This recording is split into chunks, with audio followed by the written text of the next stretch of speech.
Welcome to check board. आज ये question कराने वाला है, तो शेयर कर दीजिएगा और सब ये लिख लीजिएगा आप लोग तो कॉपी में। और आप लोग अगला वीडियो में बोल रहे थे अच्छा नहीं आ रहा था, अब देखिए ये कल छपने वाला है।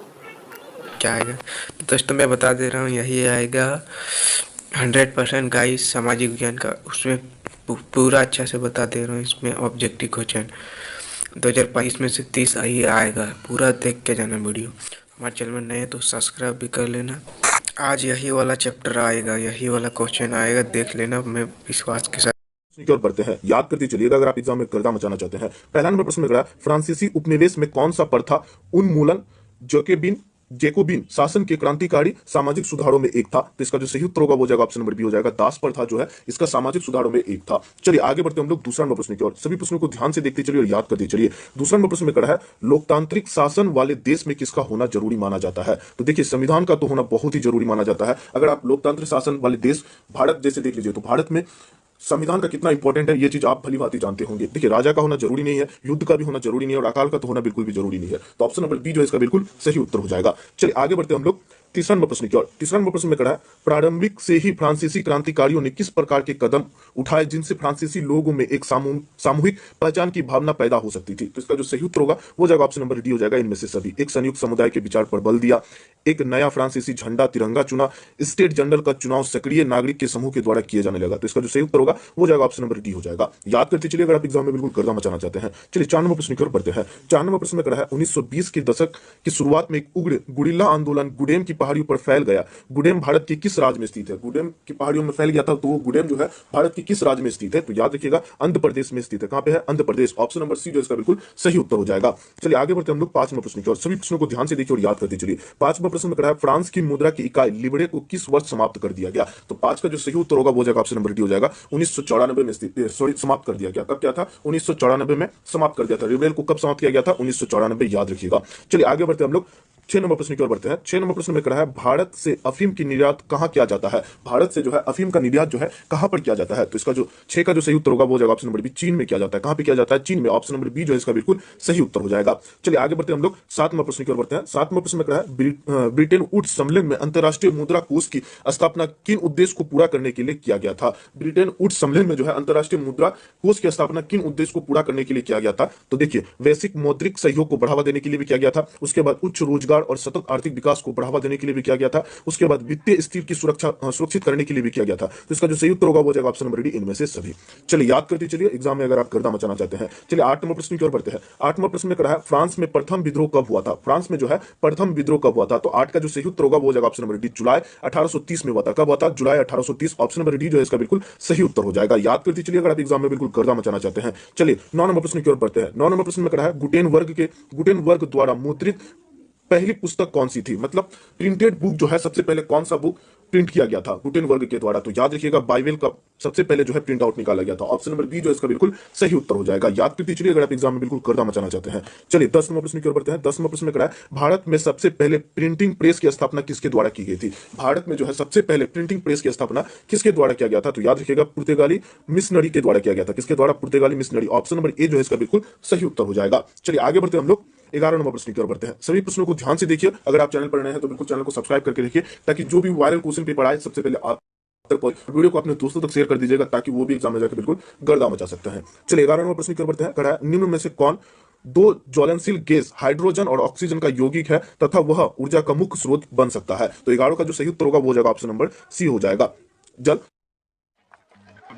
उत्तर होगा वो जाएगा ऑप्शन नंबर सी हो जाएगा। जल, हाइड्रोजन देख लीजिए H2O होता है तो इसमें हाइड्रोजन भी और ऑक्सीजन भी है। ऑप्शन नंबर सी जो है इसका बिल्कुल सही उत्तर हो जाएगा। चलिए आगे बढ़ते हैं हम लोग 12 नंबर प्रश्न की ओर बढ़ते हैं। 12 नंबर प्रश्न में करा है, वे संसाधन जो किसी प्रदेश में विद्यमान होते हैं परंतु उनका उपयोग नहीं किया गया है वे किस प्रकार के संसाधन में माने जाते हैं। वे संसाधन जो किसी प्रदेश में विद्यमान होते हैं मतलब वहां पे उपस्थित होता है परंतु उसका उपयोग जो हम लोग नहीं किया रहते हैं तो वे संसाधन किस प्रकार के संसाधन में माने जाते हैं। तो 12 का जो सही उत्तर होगा वो जाएगा ऑप्शन नंबर ए, संभावी संसाधन में। कौन सा संसाधन, संभावी, मतलब कभी उसका हम लोग संभावता उसका उपयोग कर सकते हैं। तो ऑप्शन नंबर ए जो है इसका बिल्कुल सही उत्तर हो जाएगा। चलिए आगे बढ़ते हम लोग 13 नंबर प्रश्न की ओर बढ़ते हैं। 13 नंबर प्रश्न में करा है, हमारे देश में निम्नलिखित में कौन सा स्थान शीत मरुस्थल के रूप में जाना जाता है। हमारे देश में जो है कौन सा स्थान को जो है शीत मरुस्थल के रूप में हम लोग जानते हैं। तो 13 का जो सही उत्तर होगा वो जाएगा ऑप्शन नंबर डी, लद्दाख को जो है शीत मरुस्थल के रूप में हम लोग जानते हैं। ऑप्शन नंबर डी जो है इसका बिल्कुल सही उत्तर हो जाएगा। चलिए आगे बढ़ते हैं हम लोग 14 नंबर प्रश्न की ओर। 14 नंबर प्रश्न में खड़ा है मानसरोवर झील किस देश में स्थित है। मानसरोवर झील जो है किस देश में स्थित है, तो याद रखिएगा चीन के तिब्बत। ऑप्शन नंबर बी जो है इसका बिल्कुल सही उत्तर हो जाएगा, तिब्बत में स्थित है। चलिए आगे बढ़ते हैं हम लोग 15 नंबर प्रश्न की ओर बढ़ते हैं। 15 नंबर प्रश्न में खड़ा है निम्न में से किनका मानना था कि बहुउद्देशीय परियोजना के चलते भारत की कृषि और ग्रामीण अर्थव्यवस्था, औद्योगिक और नागरिक व्यवस्था सामान्यतः रूप से विकास करेगी। तो इसका जो सही उत्तर होगा वो हो जाएगा ऑप्शन नंबर ए हो जाएगा। जवाहरलाल नेहरू के जो मानना था वो क्या है, बहुउद्देश्य परियोजना के तहत जो भी है वो कृषि और ग्रामीण अर्थव्यवस्था को जो है विकास का एक रूप दे सकता था। तो ऑप्शन नंबर ए जो इसका बिल्कुल सही उत्तर हो जाएगा 15 का। चलिए आगे बढ़ते हैं हम लोग 16 नंबर प्रश्न की ओर बढ़ते हैं। 16 नंबर प्रश्न में करा है जल का महत्व संसाधन के रूप में समझते हुए राष्ट्रीय जल संसाधन के द्वारा प्रथम राष्ट्रीय जल नीति किस वर्ष बनाई गई। तो 16 का जो सही उत्तर होगा वो जाएगा ऑप्शन नंबर ए, 1987 में बनाया गया था। कब बनाया गया था, 1987 में बनाया गया था। ऑप्शन नंबर ए जो इसका बिल्कुल सही उत्तर हो जाएगा। चलिए आगे बढ़ते हैं हम लोग 17 नंबर प्रश्न की ओर बढ़ते हैं। 17 नंबर प्रश्न में करा है भारत में किस प्रकार की कॉफी पैदा की जाती है जो अपनी गुणवत्ता के लिए विश्व विख्यात है, विश्व में प्रसिद्ध है। भारत में किस प्रकार की कॉफी को पैदा किया जाता है जो विश्व में बहुत ही प्रसिद्ध है, विख्यात है। तो 17 का जो सही उत्तर होगा वो जाएगा ऑप्शन नंबर सी हो जाएगा। अरेबिका जो है कॉफी है एक प्रकार का जो विश्व में विख्यात है। चलिए आगे बढ़ते हैं हम लोग 18 नंबर प्रश्न की ओर बढ़ते हैं। 18 नंबर प्रश्न में करा है मैग्नेटाइट खनिज की विशेषता क्या होती है। मैग्नेटाइट खनिज की जो है विशेषता क्या होती है। तो 18 का जो सही उत्तर होगा वो जाएगा ऑप्शन नंबर डी, इनमें से सभी हो जाएगा। ये सर्वोत्तम प्रकार का लोहा अयस्क है। उसके बाद इसमें जो है 70% लोहांश होता है, मतलब लोहा होता है 70%, और सबसे इसमें सर्वश्रेष्ठ चुंबकीय गुण होता है। चुंबकीय गुण जो है इसमें सबसे ज्यादा होता है। मैग्नेटाइट खनिज के अंदर में क्या क्या पाया जाता है, याद रखिएगा सर्वोत्तम प्रकार का लोहा अयस्क है। इसमें जो है 70% लोहा अंश पाया जाता है और इसमें सर्वोत्तम चुंबकीय गुण पाया जाता है। तो ये तीनों गुण इसमें मैग्नेटाइट खनिज में होता है। तो इसका जो सही उत्तर होगा वो जाएगा ऑप्शन नंबर डी हो जाएगा। चलिए आगे बढ़ते हैं हम लोग 19 नंबर प्रश्न की ओर बढ़ते हैं। 19 नंबर प्रश्न में करा है मड़मुआ पत्तन भारत के किस राज्य में स्थित है। तो इसका जो सही उत्तर होगा 19 का वो जाएगा ऑप्शन नंबर सी, गोवा में स्थित है। कहां पे स्थित है, गोवा में स्थित है। चलिए आगे बढ़ते हैं हम लोग 20 नंबर प्रश्न की ओर बढ़ते हैं। 20 नंबर प्रश्न में करा है सरकार को उदारदायी बनाने में निम्न में से कौन सा महत्वपूर्ण भूमिका निभाती है। तो 20 का जो सही उत्तर होगा वो जाएगा ऑप्शन नंबर डी, इनमें से सभी, जनता, राष्ट्रपति और स्थानीय सरकार। ऑप्शन नंबर डी जो है इसका बिल्कुल सही उत्तर हो जाएगा। चलिए आगे बढ़ते हैं हम लोग 21 नंबर प्रश्न की ओर बढ़ते हैं। 21 नंबर प्रश्न में कहा है निम्न में से किस प्रकार की व्यवस्था में केंद्र सरकार राज्य सरकार को कुछ खास करने का आदेश नहीं दे सकती है, नहीं दे सकती है। तो याद रखिएगा 21 का जो सही उत्तर होगा वो जाएगा ऑप्शन नंबर बी, संघीय व्यवस्था में जो है केंद्र सरकार राज्य सरकार को कुछ खास आदेश नहीं कर सकती है। ऑप्शन नंबर बी जो है इसका बिल्कुल सही उत्तर हो जाएगा। चलिए आगे बढ़ते हैं हम लोग 22 नंबर प्रश्न की ओर बढ़ते हैं। 22 नंबर प्रश्न में करा है फ्रांसीसी सरकार करों में वृद्धि के लिए बाध्य क्यों हो गई थी। फ्रांसीसी सरकार जो है करों में वृद्धि के लिए क्यों बाध्य हो गई थी। बढ़ते जा रहे कर्ज को चुकाने के लिए, सेना के रख रखाव के लिए, राज दरबार तथा सरकारी कार्यालयों को चलाने के लिए। तो इसका जो सही उत्तर होगा ऑप्शन नंबर डी हो जाएगा, इनमें से सभी। बढ़ते कर्ज को चुकाने के लिए भी कर रहे थे और सेना के रख रखाव के लिए भी उसका पैसा घट रहा था, इसी कारण करों में वृद्धि कर रहे थे, और राज दरबार और सरकारी कार्यालय को चलाने के लिए। ऑप्शन नंबर डी जो है इसका बिल्कुल सही उत्तर हो जाएगा। चलिए आगे बढ़ते हम लोग 23 नंबर प्रश्न की ओर बढ़ते हैं। 23 नंबर प्रश्न में करा है 1998 में ब्रिटेन की सरकार और नेशनलिस्टों के बीच किस प्रकार का समझौता हुआ जिसमें दोनों पक्षों ने हिंसक आंदोलन बंद करने की स्वीकार की। तो 23 का जो सही उत्तर होगा वो हो जाएगा ऑप्शन नंबर डी हो जाएगा, शांति समझौता। कौन सा समझौता, शांति समझौता हुआ था।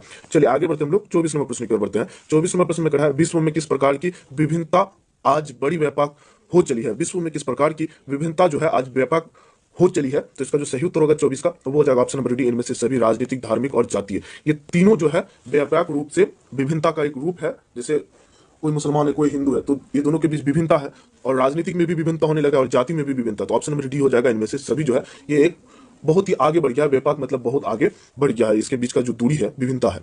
चलिए आगे बढ़ते हम लोग 25 नंबर प्रश्न की ओर बढ़ते हैं। 25 नंबर प्रश्न में कहा है स्वर्गीय के काशीराम के नेतृत्व में 1984 में किस पार्टी का गठन हुआ था जो आज एक राष्ट्रीय पार्टी के रूप में जाना जाता है। तो याद रखिएगा 25 का जो सही उत्तर होगा वो जाएगा ऑप्शन नंबर सी हो जाएगा, बहुजन समाज पार्टी। कौन सा समाज party, Bahujan Samaj party.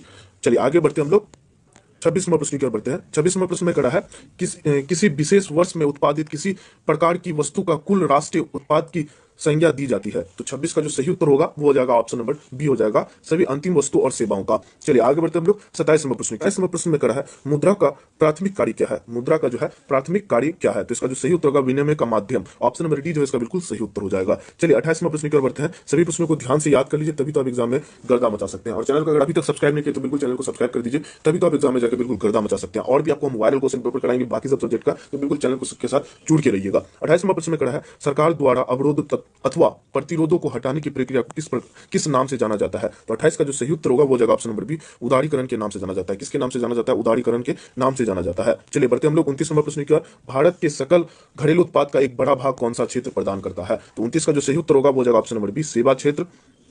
Option number B जो है इसका बिल्कुल सही उत्तर हो जाएगा। चलिए आगे बढ़ते हम लोग 30 नंबर प्रश्न की ओर। ये अंतिम प्रश्न है और बिल्कुल अपने दोस्तों तक शेयर कर दीजिएगा। 30 का 30 प्रश्न आपको हम वायरल प्रश्न पत्र करवा रहे हैं। 30 प्रश्न में कड़ा है, भारत का राष्ट्रीय उपभोक्ता दिवस कब मनाया जाता है? तो इसका जो सही उत्तर होगा 30 का वो हो जाएगा ऑप्शन नंबर ये हो जाएगा 24 दिसंबर को। तो ये 30 प्रश्न था जो कि वायरल क्वेश्चन पेपर था, आपको हम करवा दिए, अपने दोस्तों तक शेयर कर दीजिएगा। फिर मिलते हैं नेक्स्ट वीडियो में। अगर चैनल को अभी तक सब्सक्राइब नहीं किया तो बिल्कुल चैनल को सब्सक्राइब करके रखिए, तभी तो आप लोग गर्दा मचा पाइएगा। तो फिर